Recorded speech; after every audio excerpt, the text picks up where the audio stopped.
time for the second MLK class. Dave Marcus and I will be hosting today.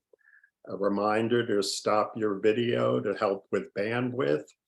And remember that next week is fall break, so no Suga classes next week. Okay, Sal, it's all yours. Okay. And by the way, I think we have a poll this week, right, George? Yes. So people can go on to respond to the poll, and it is to, simply answer, did James Earl Ray kill Martin Luther King? From your perspective and what you know of it, do you accept that? Okay, and then we can talk about it later on. All right, so welcome back, everyone. We're going to talk about the FBI surveillance of Martin Luther King and all that went into that. It's important to understand that, J. Edgar Hoover rose up in the FBI beginning in the 1920s, before World War II. This is a time when the FBI is acting aggressively against organized crime. There's also a sense of the ends justifying the means within the organization, and Hoover really becomes a proponent of that philosophy. It's later suggested that Hoover may have been compromised by organized crime and several other things. Of course, I don't know that they're, the credibility of all of it, but there are documentaries out there that you can look at on the biography of J. Edgar Hoover and find some salacious presentations about him. But it is important, though, to understand that he is a diehard anti-communist. He is also anti-integration. He is very hostile to Black civil rights. He believes that it may have been a part of a communist plot.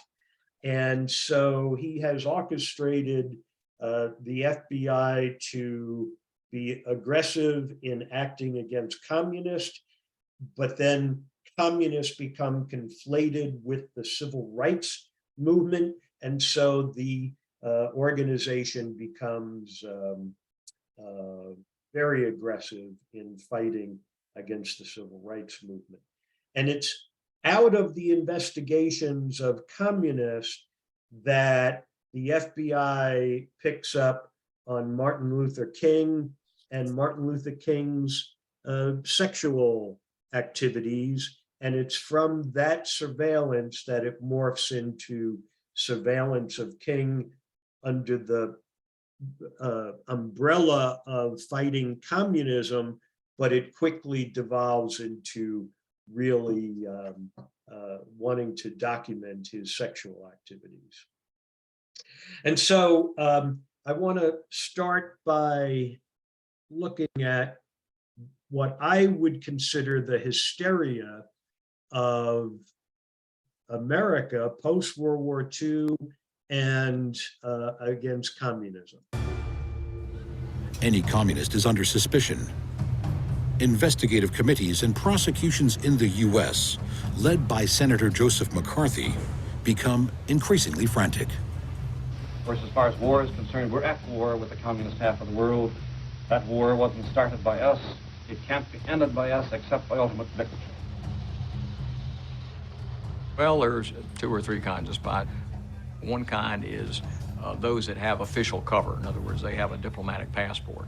Then they're generally caught and declared persona non grata, which means they got 48 hours to get out of town and go back to Russia or come back over here. If they're more deep cover agents, a non-official cover, and they get caught, well, then they can get locked up for, 25, 30, 40 years. The committee hearings become a witch hunt. Any American thought to have communist sympathies can be accused of treason. Edward J. Fitzgerald. I refuse to answer this question on the grounds that any answer I may give may tend to be self-incriminating. Hundreds of Americans go to jail. Thousands lose their livelihoods. Do you think that you have been guilty of any un-Americanism yourself? Fighting communists and getting a bit rough with them, Mr. Dooley, is un-American, then I must plead guilty to being un-American. Apparently, McCarthyism means calling a man a communist who is later proven to be one. McCarthy probably was on the right theme, but it kind of got out of control and he became his own worst enemy.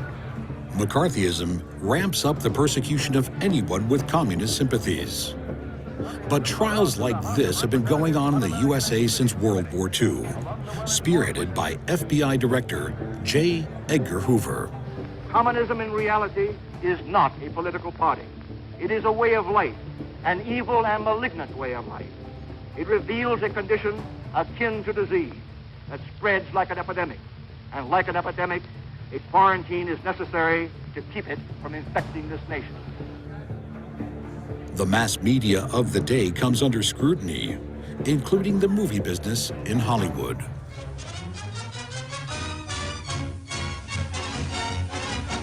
Investigating alleged communism in Hollywood, the Washington Committee on Un-American Activities has been hearing the testimony of prominent film personalities.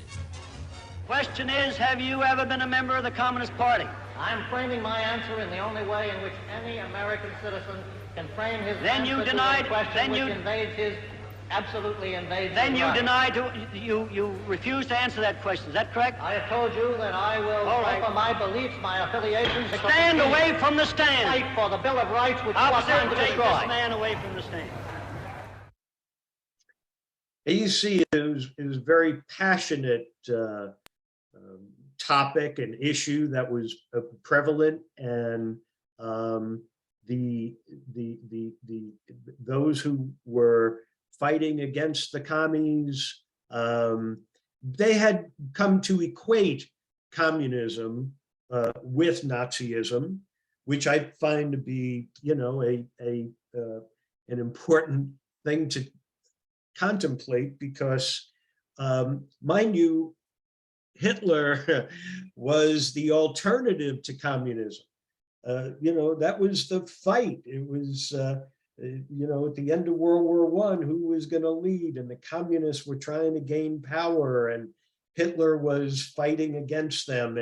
And the industrialists supported Hitler because they were afraid of the communists. Well, we defeated Hitler, but now we're really afraid of the communists, and maybe for good reason. But it is important to understand that, you know, a political philosophy, no matter which one it is, communism, socialism, capitalism, whichever one you want to select, what it is in one location is not what it is in another.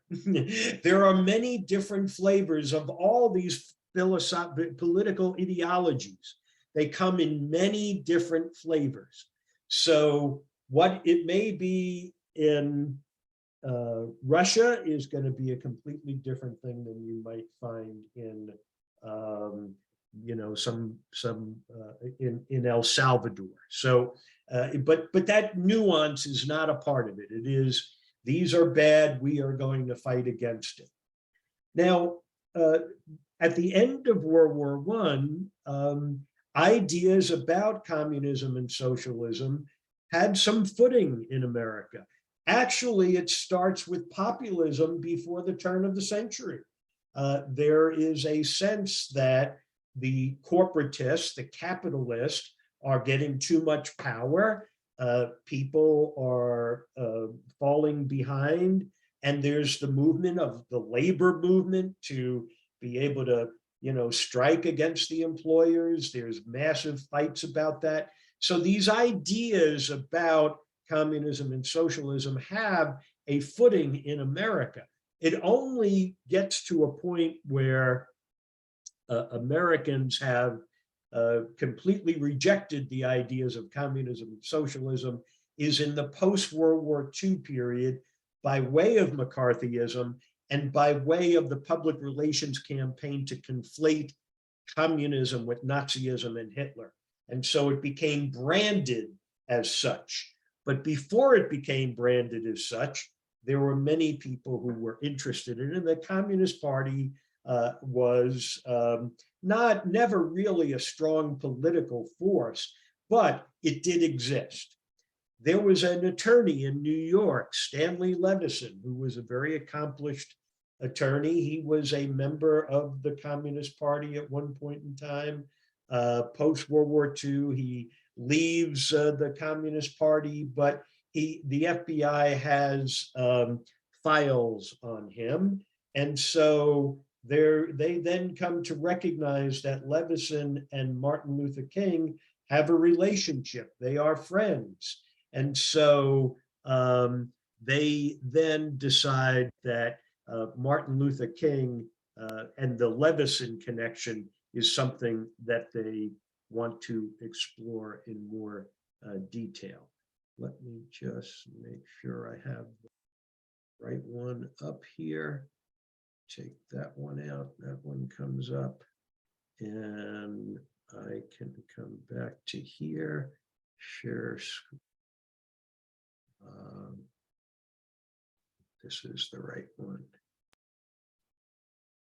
Let's have a look. And as that's going on, J. Edgar Hoover, who's learning about this relationship between Levison and King, and J. Edgar Hoover is really angry that the civil rights movement is gaining power, and he's convinced that it is instigated and really it is like a fifth column to be able to sabotage America and bring communism here. So he hates Martin Luther King. J. Edgar Hoover hates him. J. Edgar Hoover believes that he is a pernicious, abnormal, and fraudulent person. And Hoover is already wiretapping Stanley Levison, who is one of King's best friends and closest advisors. And for a variety of reasons, is able to get the Attorney General's permission to wiretap King's phones and his hotel rooms, starting in 1963. I'm sorry, I should have said that this is Professor Chafee from Duke University on a book that he wrote about this. And what that produces is abundant evidence of the degree to which King was engaged in his own series of extramarital affairs and partying. And basically, King does not know that all this is being taped, and he does not know that Hoover is taking this to journalists and asking them to publish it, but he does know the FBI is essentially trying to destroy him. And when he finds this out firsthand and personal is when the FBI sends a tape of all these indiscretions to SCLC's headquarters, which is then sent home to Mrs. King because she liked to listen to Dr. King's speeches, and they thought it was speeches. And she and he listened to this together. And it's accompanied by a letter which is written by the Associate Director of the FBI, we now know, but not in official language, in which he basically is called an abnormal, fraudulent self and said there's only one way out for you and you know what it is, with the implicit suggestion that he take his own life. This kind of ubiquitous persecution is just there all the way through, and it just it makes King depressed. It creates a problem for him as he tries to find ways of keeping the movement together. It follows him as he makes the decision to speak out against the war in Vietnam, and it follows him all the way through the Poor People's Crusade and the final trip to Memphis, when he spends his final day preaching nonviolence. This excerpt is brought. Okay. Now I want to show you. I want to explain the video that I wanted to show last week, where we could only get the sound and couldn't get the video, it is because of copyright issues. The producers have put a code into their documentary that if it's on Zoom and it's being shared, it will block the video. I have a DVD of it coming. I don't have it yet, but I want to still show. I want to use the audio from these videos, where I think that you can consider it a radio broadcast and still catch what is being said and understand what's happening. Through this, there'll be commentaries that are given by Clarence Jones, who is King's attorney. There's David Garrow, who's a Pulitzer Prize award winner for his writings on King. He is also professor at the University of Pittsburgh, and Beverly Gage from Yale. So let's see how this works. There were two big themes that came across in the popular culture that was produced about the FBI. One of those was crime, and the other was the struggle against communism. Mm-hmm. Sometime in 1962, Leveson got a subpoena from the House Un-American Activities Committee. And he was really, I don't want to say petrified, but he was very concerned. Are you now, or have you ever been, a member of the Communist Party? I stand on my constitutional rights under the Fifth Amendment. There was an old saying that once you're a member of the Communist Party, you're always a member of the Communist Party. That's what everybody believed. And it's pretty clear, in fact, that Stanley Leveson was deeply involved in communist politics in the 1950s. He had dropped off the radar, but even after he went totally off the grid, if you will, when the relationship with Dr. King started, they would still get reports from people inside the Communist Party of what Leveson was doing. The concern with Dr. King and his connections with Stanley Leveson was that he was being influenced by the Communist Party. The growing menace of communism arouses the House of Representatives Un-American Activities Committee. Among the well-informed witnesses testifying is J. Edgar Hoover, head of the Federal Bureau of Investigation. Mr. Hoover speaks with authority on the subject. The Communist Party of the United States is a fifth column, if there ever was one. It is far better organized than were the Nazis in occupied countries prior to their capitulation. They are seeking to weaken America. Their goal is the overthrow of our government. To some people, J. Edgar Hoover was a great American, a hero who stood up against crime and communism. To others, he was a figure of profound evil who terrified those he disapproved of with police powers at his command. To everybody, he symbolized the FBI. The Federal Bureau of Investigation is as close to you as your nearest telephone. It seeks to be your protector in all matters within its jurisdiction. It belongs to you. J. Edgar Hoover was the head of the FBI for 48 years, from 1924 to 1972, and it's a really astounding span of time. He went from a period in which Washington was kind of a nothing backwater to a moment when it was really the pinnacle of American power, and he helped build a lot of that.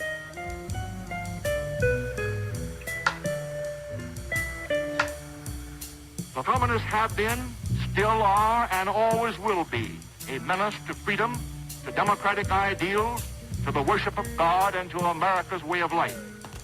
From the moment that he entered government, it was his job to figure out who was dangerous to the country, who was too revolutionary, who belonged to a subversive organization. Hoover understood himself really as the guardian of the American way of life. But he had a very particular... Okay, so Lauren, we're actually seeing the video come up this time? Yes, we are. Yes. Well, good. All right. Well, let's let me see if I get this working properly. Or to be going in to see the president. Okay, you still seeing it?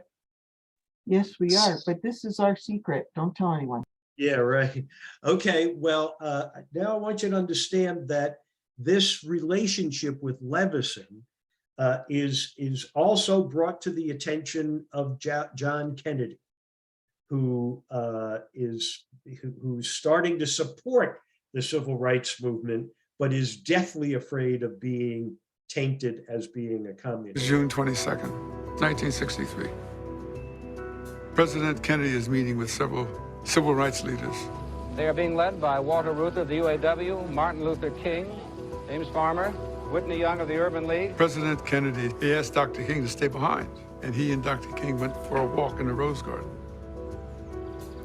And Kennedy said, my brother, the Attorney General, and J. Edgar Hoover, we've got some bad news. Some people you're very close to are openly communists. Kennedy said, we're in this thing together pretty closely, Anything happens to you is going to reflect very badly on myself and Bobby as Attorney General. You got to distance yourself. You can't have anything to do with these people. Even hearing it from President Kennedy, King is unwilling to believe that these FBI allegations about Levison have any real truth to them. Dr. King, it's been alleged that you have been slow to sever your ties with alleged communists in the civil rights movement, even after government officials have warned you against them. The only person that they identified that had any connection with the Southern Christian Leadership Conference was removed. Dr. King was advised again and again to avoid getting into any public spat with J. Edgar Hoover. Well, this places you in the direct opposite position of the director of the Federal Bureau of Investigation, J. Edgar Hoover, who gave some testimony recently to the contrary. I would hope that the FBI would come out and say something that I think is much more significant, and that is that it is amazing that so few Negroes have turned to communism in the light of that desperate plight. I think it is one of the amazing developments of the 20th century, how loyal the Negro has remained to America in spite of his long night of oppression and discrimination. When the FBI begins wiretapping Levison, what they're hoping to find is evidence that he's still, in some manner, a communist agent. Oh, he did? The FBI's theory was disproven. All right, I'll tell him. Thank you. But at the same time, King was less than honest with both Robert Kennedy and John Kennedy in telling them that he would break off contact with Levison. The FBI realizes that the relationship continues because they're wiretapping. They can see this all playing out. This, of course, enraged the FBI. Hoover was very upset about this because he saw it as evidence that just as he had suspected all along, King was lying, he was deceiving, that there was in fact a plot, that these ties were very close. It really only reinforced his sense that there was something bigger going on. Department of Justice. Are you? So what we have is we think the communists are trying to overthrow the American government. We have this former communist who we think is still a communist, white guy who's friends with this black guy who's ginning up the civil rights movement. Again, by way of inference, they are concluding, they don't have evidence to connect it, to make the theory of the crime proven, make it fact. So what they are doing is they are injecting into their analysis and concluding that, in fact, it is. As they wiretap Levison because of his communist ties, it quickly opens up an investigation of King's sexual relationships. Your representatives in the federal courts of the land. Citing the danger of Levison and King's apparent dishonesty, Robert Kennedy authorizes for the first time wiretaps on King himself in Atlanta. The FBI is not really telling Attorney General Kennedy that it has this other agenda. When the FBI first started conducting overt surveillance of King, it really had something of a national security logic, or at least they presented it that way. The theory was there were communists within the civil rights movement. The Communist Party was very tied to the Soviet Union. But one of the things that I think we can take from this is how easy it is for that to morph into something else. As those taps and as that surveillance really began, the FBI found out all sorts of things about King. And very quickly, while they still had some concern with the communist question, it begins to become something that's much more about King's personal life, about him as a man, about his sex life, about his family, about his confidants, and about really his private life. It happened really without the approval or authority of anyone outside of the FBI.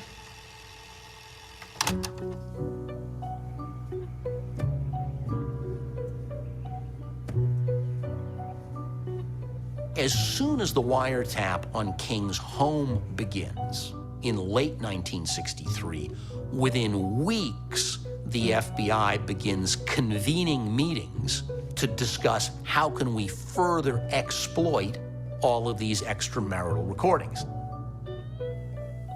And that is transparently why Bill Sullivan, as the head of FBI domestic intelligence, made the decision that the FBI should expand its electronic surveillance of Dr. King from just wiretapping to also using microphones, AKA bugs.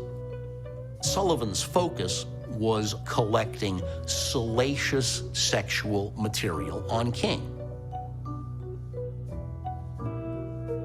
And the FBI had a very elaborate and very complicated process for getting those bugs to the right places. Call Blandon. Now, in a Willard Hotel type of situation, the FBI and its buddies on the hotel staff could decide in advance what room is Martin Luther King going to be assigned to and have the microphones in place. They would set up the bugs in his hotel rooms and usually would take the room either next door or downstairs somewhere where they could, in fact, listen to the recordings, monitor what was going on, and sometimes, observe physically who was going in and out of the room. Because when you have a recording, all you have are a bunch of voices. One of the challenges of those recordings is trying to figure out, particularly in sexual situations with more than a couple of people involved, who's saying what, who's doing what. And so there was physical surveillance that involved to know who was in the room, who appeared to sound what way, and what they might be up to. If they only had the Steele dossier, they would have been able to solve it all right away. Let's have another look here.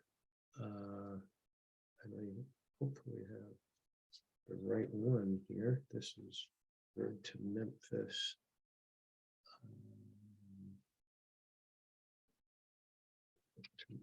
Memphis.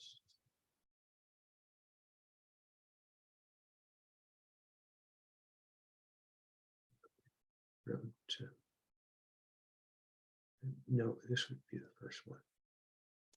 Here. No. Share. Share.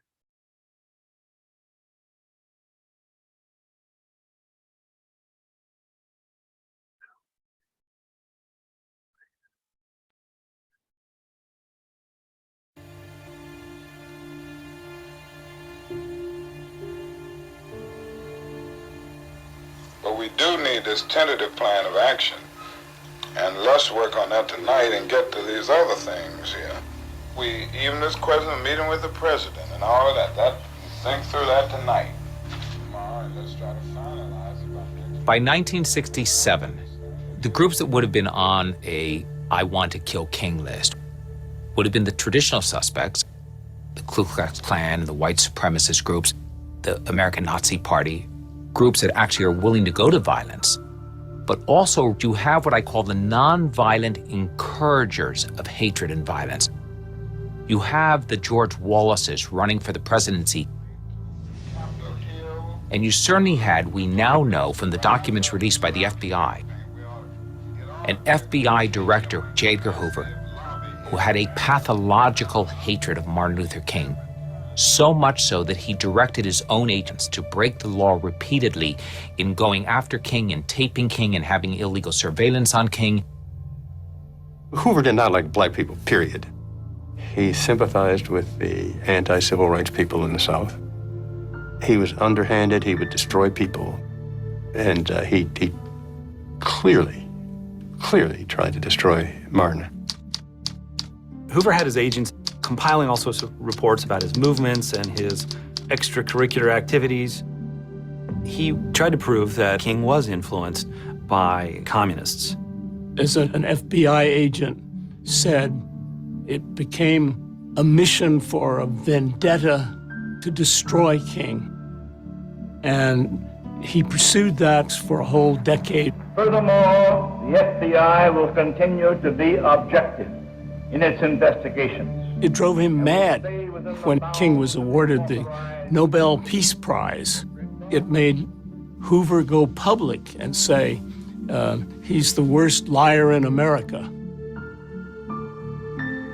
The way that he had tried to sort of smear King and ruin King and feed things to newspapers and perform all these dirty tricks on King, it certainly got out into the culture.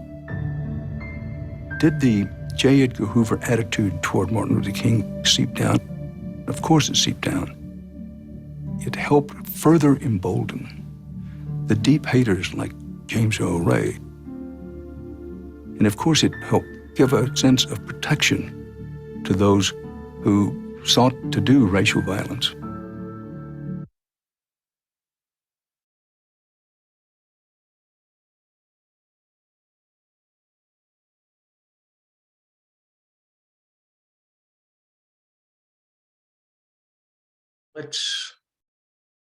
Let me get to this next clip.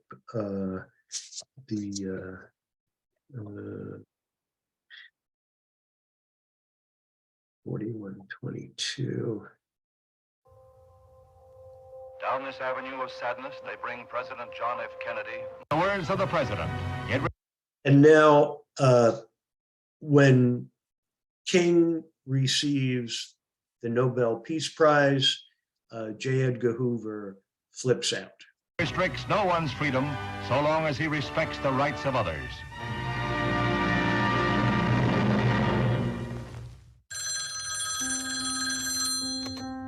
This is an extremely moving moment in my life.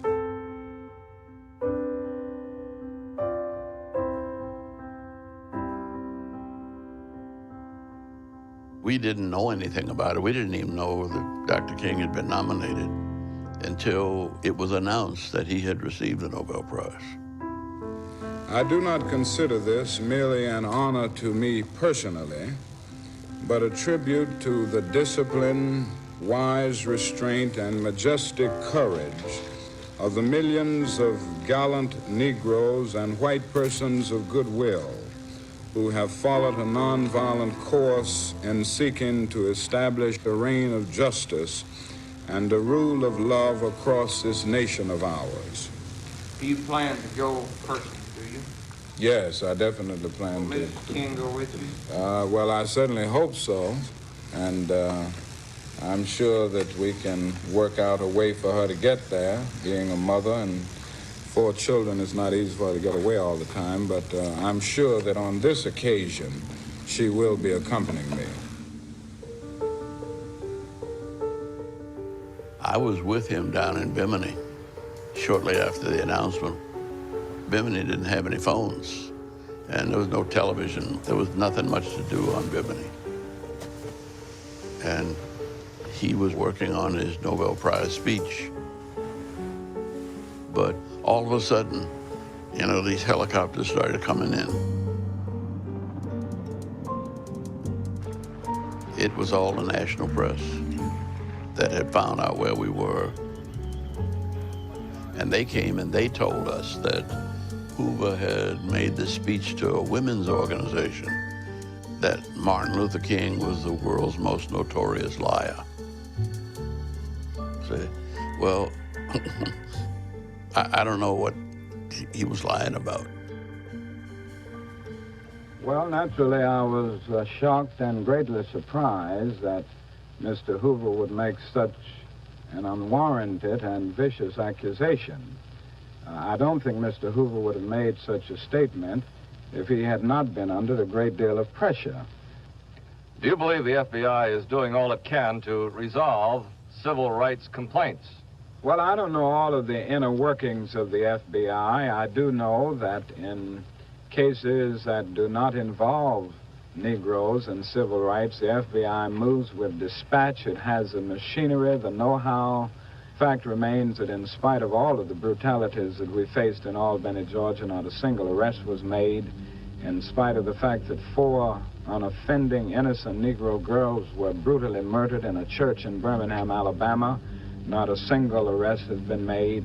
And in spite of the fact that the civil rights workers were killed this summer in Mississippi, we haven't seen a single arrest. After Hoover denounced Martin Luther King as the most notorious liar in the United States, it produced a real showdown between Hoover and King. I have no comment to make on that. How are you feeling, Mr. Hoover? Excellent. Is there any response on your part to the suggestions that you resign? That's the wish, father to the thought. Thank you very much, sir. Thank you. Hoover and King only met. And so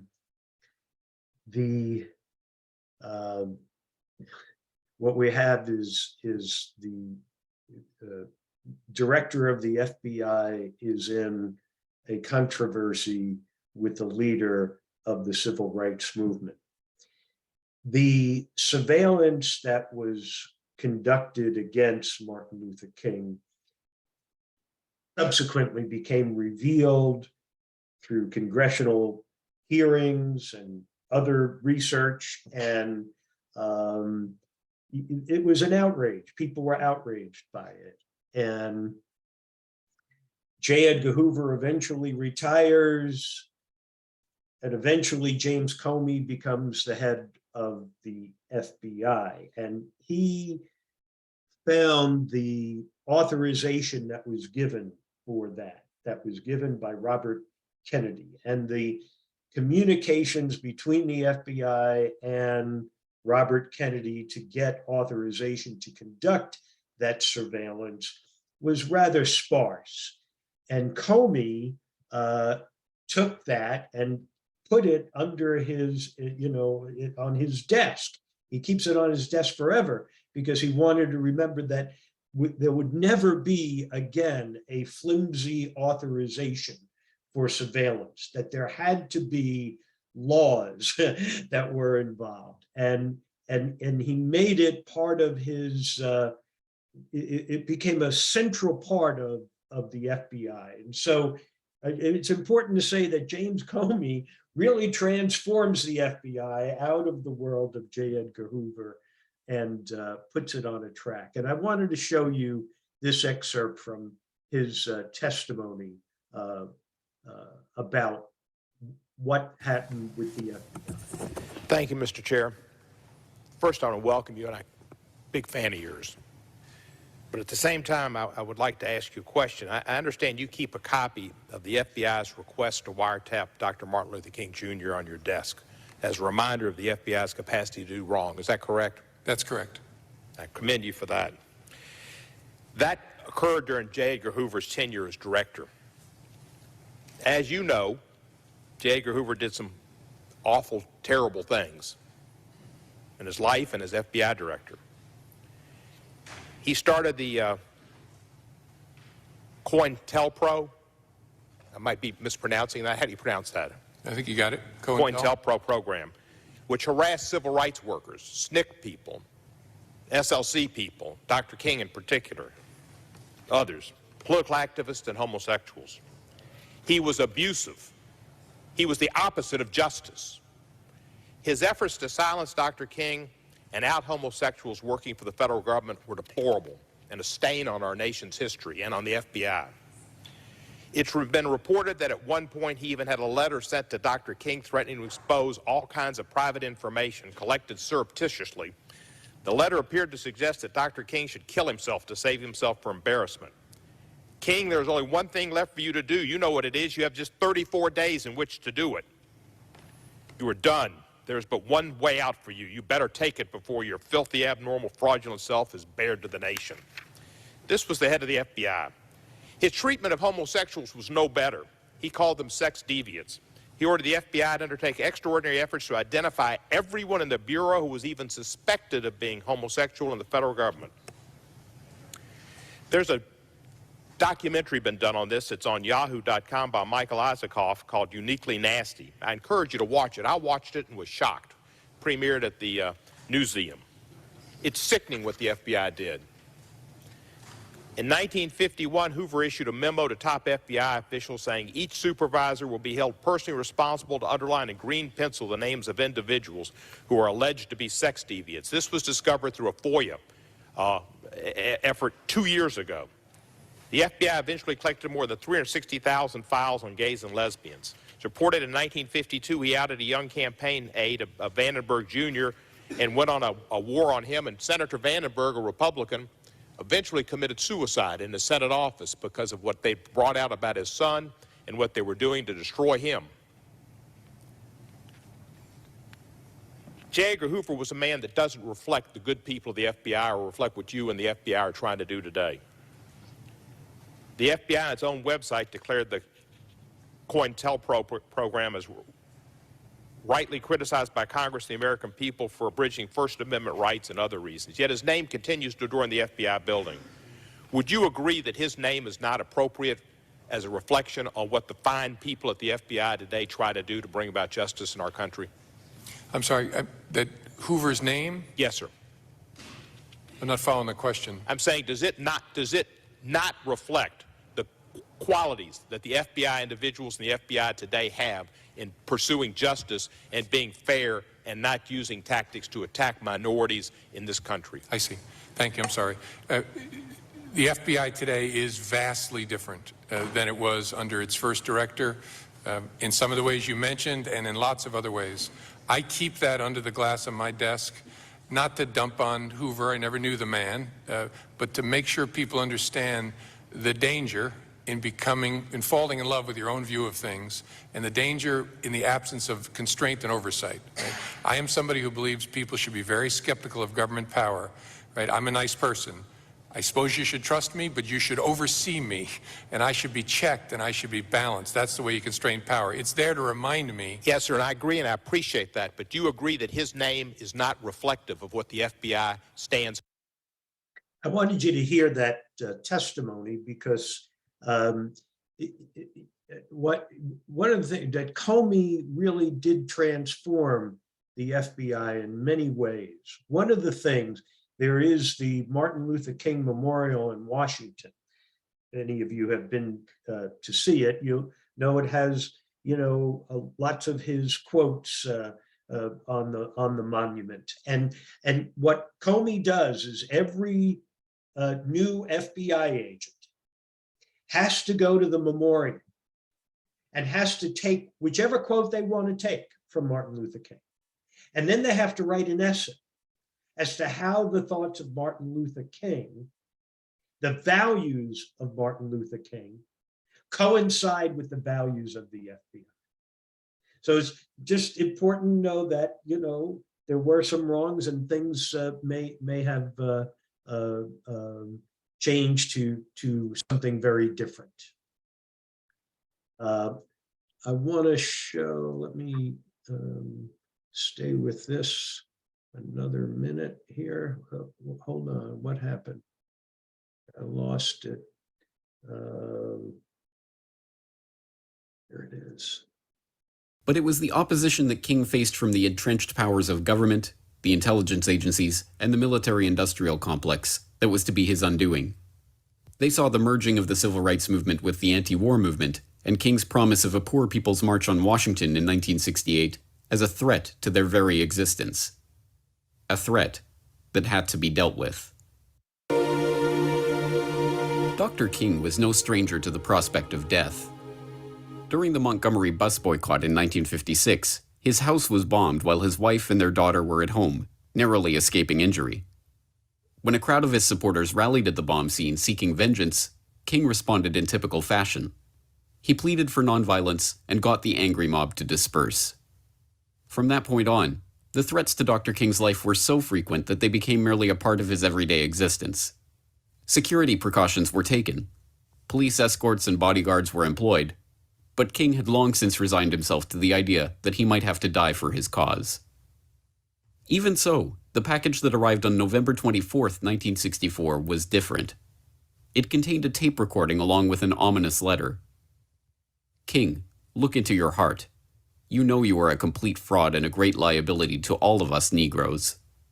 King, like all frauds, your end is approaching. King, there is only one thing left for you to do. You know what it is. You are done. There is but one way out for you. The tape recording allegedly contained evidence of King's sexual infidelities. The letter was clearly an encouragement to suicide, and King assumed it was from the FBI.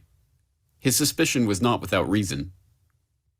As early as December 1963, the FBI had been holding meetings dedicated to the question of how the Bureau could neutralize him, and FBI Director J. Edgar Hoover, who detested King and had set up the COINTELPRO program to demonize, disrupt, and discredit the leaders of the civil rights movement, had just days earlier called King the most notorious liar in the country.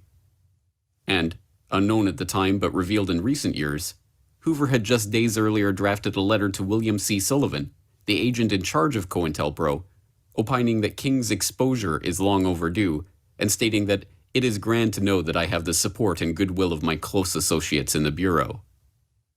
Years later, it was confirmed that the suicide letter had indeed come from the FBI, likely drafted by Sullivan himself.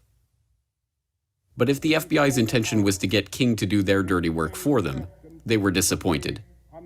Having lived with the threat of death every day for the better part of a decade, Dr. King had no interest in letting yet another death threat, even one from the FBI itself, get the better of him. Clearly, if Hoover and his like-minded colleagues were going to get rid of Dr. King, they were going to have to find another opportunity.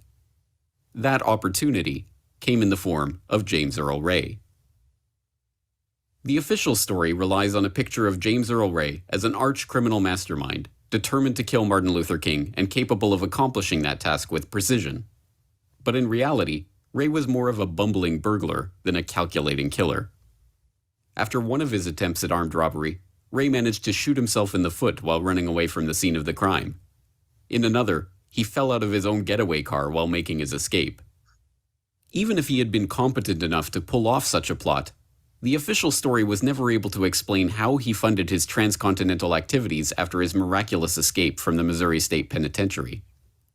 But even Ray's escape from prison itself, long taken at face value, has since been shown to have been part of a larger plot instigated by the FBI.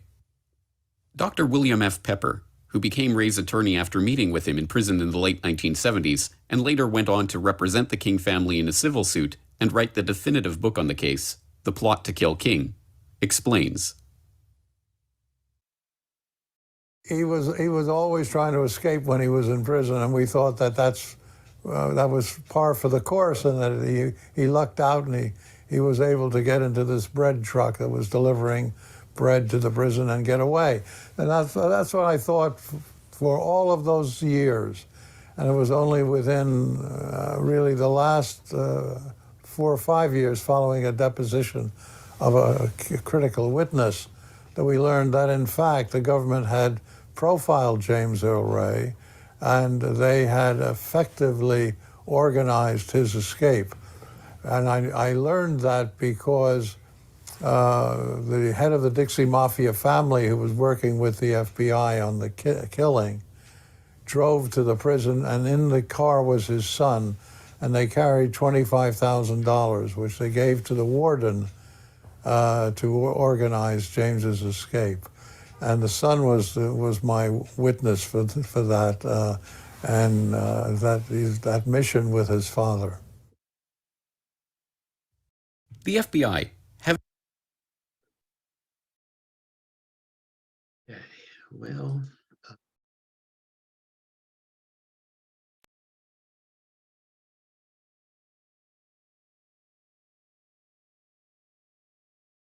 There we go.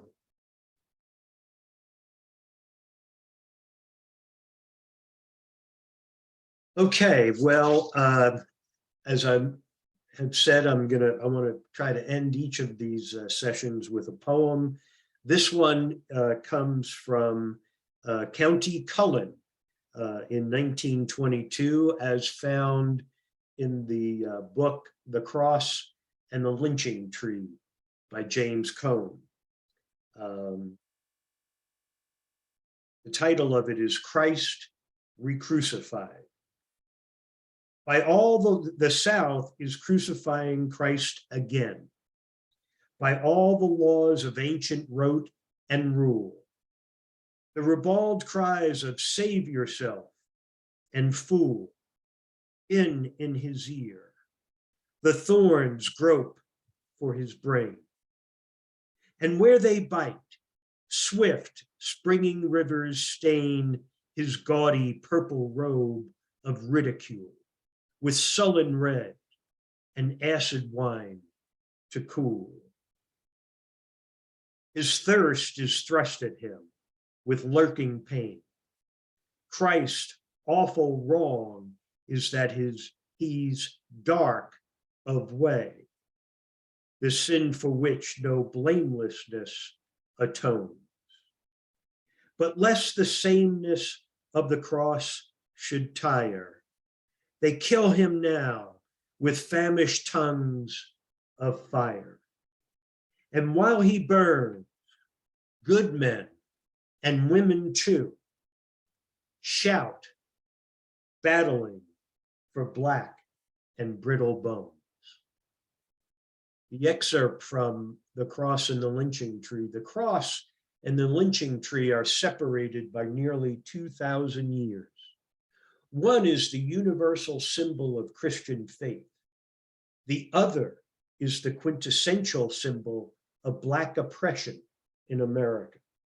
Though both are symbols of death, one represents a message of hope and salvation, while the other signifies the negation of that message by white supremacy.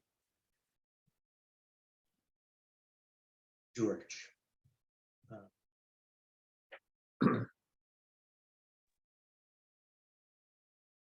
Well, you had 71 people show up. Wasn't quite Barry Bonds' number, but beats Aaron Judge by a lot. George, should we share the poll results right now? Okay. Okay, 75% believe that James Earl Ray killed King. Good, well, and 25% do not. Okay. We'll take the same poll at the end of the class and see how people feel about it. Thank you. If anybody has a question, if they want to raise their hand, I think Eileen's got a hand. So Eileen, if you can unmute and show your video. No, I don't want to show my video. Well, I'll have to, I guess. Now, listen, Sal, you mentioned that, communism means different things at different times. Do you have any idea what was the Communist Party in America promoting at that time? Yeah, it was very much, number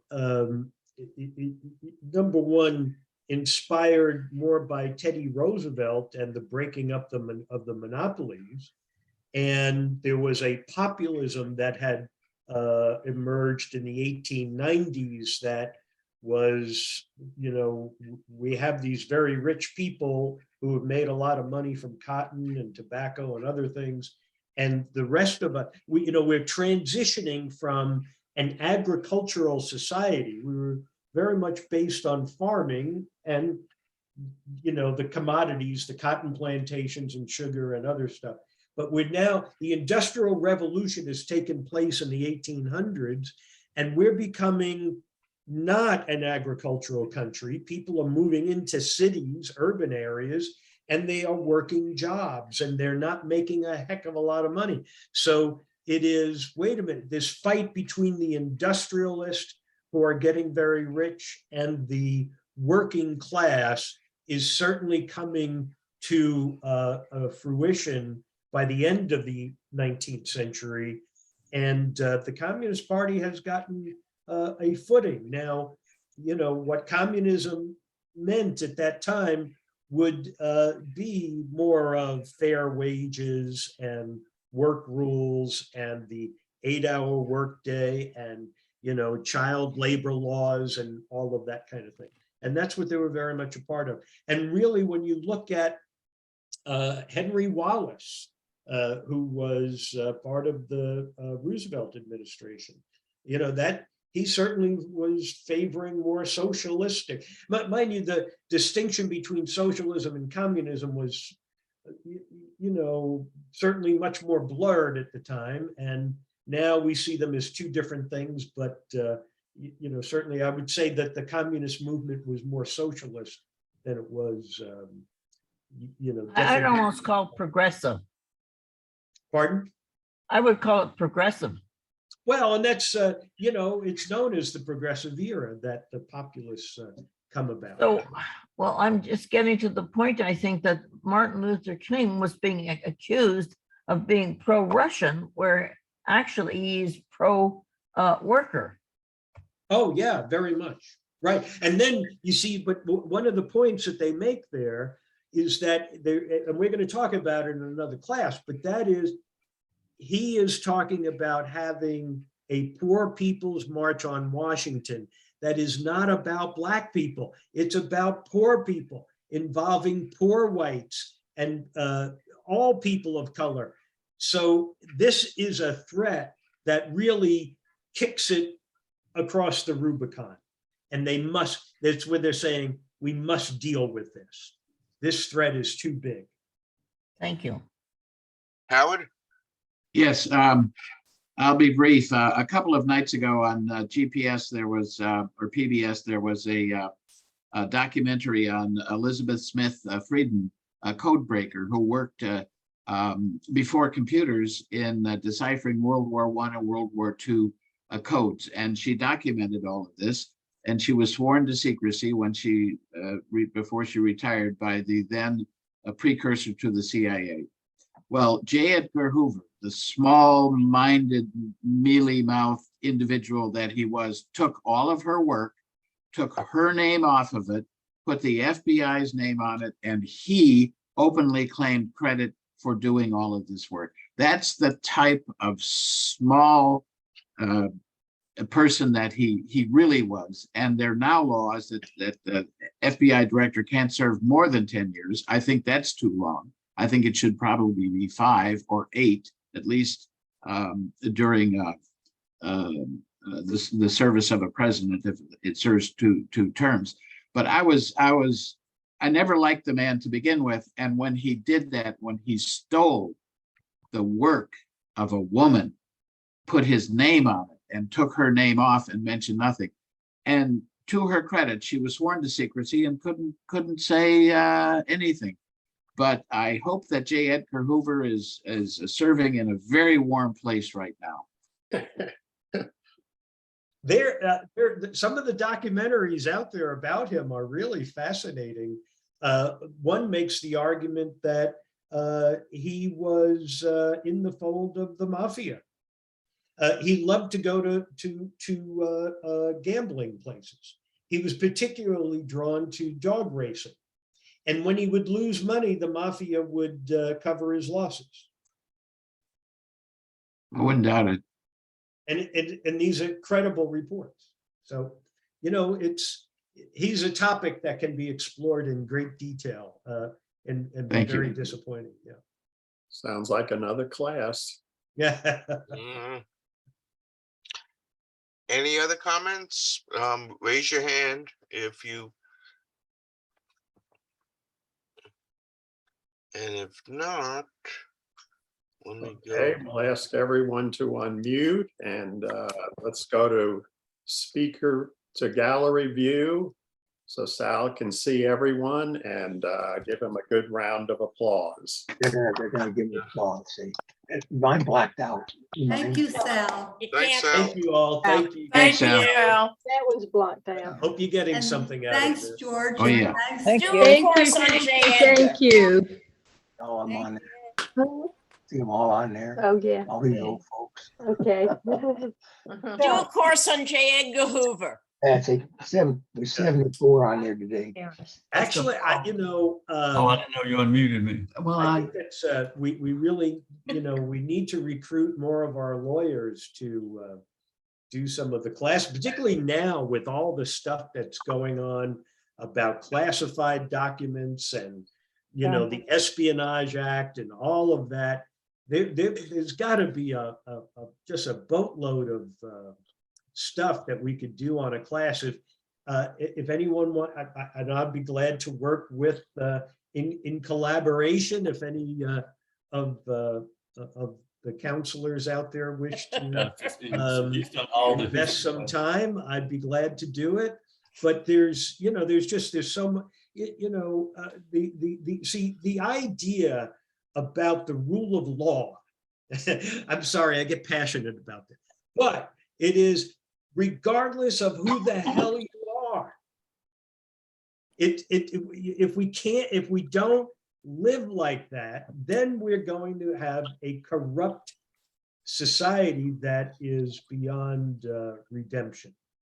And in J. Edgar Hoover's case, there was more than enough for someone to stand up and say, we need to investigate the boss. And then time and again, there are these institutions where, you know, people at the top, He's probably the one that caused and they're not investigated, and they should be prosecuted, and they should be imprisoned just as anybody else would. I have to say right now, if having worked in the classified world, if I had a classified document anywhere in my outside of a secured area, I would go to jail. There's no question about it.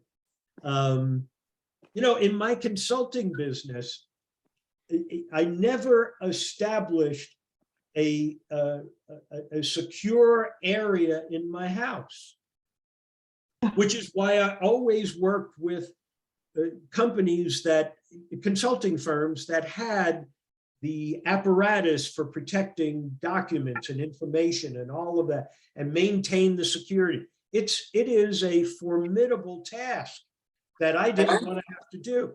I had to comply with it, but it was, and when you work in that arena, it's not a joke. People should be in jail right now, and I don't care if you were the president or who the hell you are. You know, he ought to be led away in cuffs. The evidence is there. If we had a kid dealing drugs with a paucity of evidence, that kid would be in jail right now. We've got evidence now that is overwhelming. Are you kidding me? I'm infuriated because also we need to quit calling that a raid. I'm sorry. We need to quit calling the FBI's picking up of the documents a raid.